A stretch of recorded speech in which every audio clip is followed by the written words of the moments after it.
I came to Islam, my life was really kind of focused on drink, drugs. The whole kind of purpose of life was just to have fun, have a laugh. And it's just a way of kind of making your life bearable until you die. I tended to kind of be in a kind of heavy metal crowd, hanging around a lot of people with similar interests, which weren't always the best company to keep. My first experience of seeing Muslims was the 9/11 attacks. I remember I was quite young at the time and I wasn't completely aware of what was going on. In fact, I ran to one of my friends after seeing the news report and I told him that the tourists had declared war on America because I'd never heard of terrorists before. As the war was unfolding and I was seeing more and more about the war in Afghanistan, I started understanding that these people were Muslims and that the Muslims were doing these horrible atrocities across the world. So from that kind of media bombardment, I started getting a strong hatred for Muslims.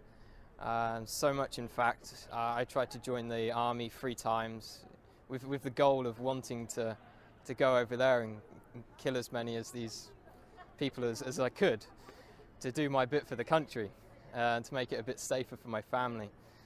I thought they were kind of the big evil of the world. I started hearing a bit more about Islam. It was the last time I was applying for the army. I came across this radio station. It was at a time when I was listening to conspiracy theory radio and things like this. And it was a radio station from the American government called Terror Talk. And it was talking about the life of the Prophet ﷺ.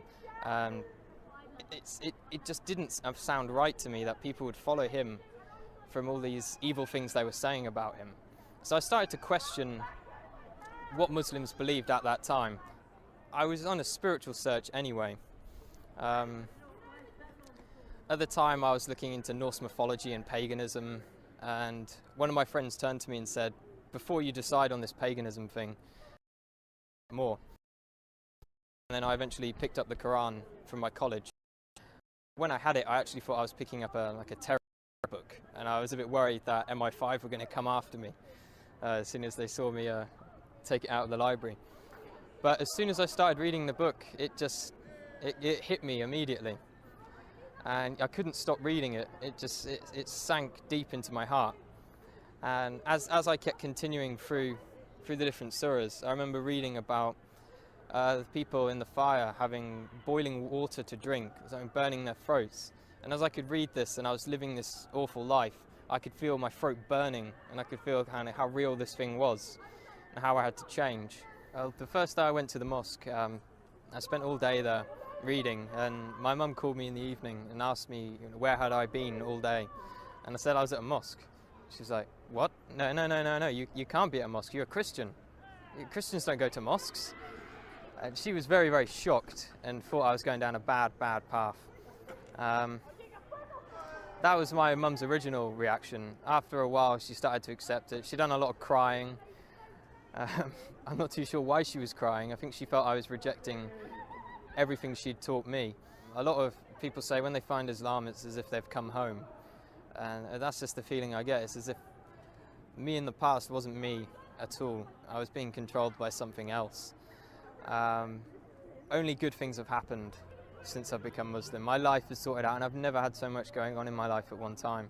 If I was going to give advice to someone else who is thinking about Islam, I'd definitely tell them to come to the mosque and speak to a man of knowledge, not search the internet for the answers.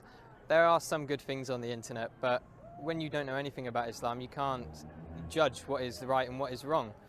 So it's much better to speak to someone, spend time with the Muslims. I spent many weeks in their company, and you get an understanding of who they are and what kind of quality of people they are. Don't be afraid of what your family think. I've had many people, and myself as well, was worried about what my parents would think. And at the end of the day, Islam is for you, it's for you. You can just hope the best for your parents will come afterwards. Allahu Akbar, Allahu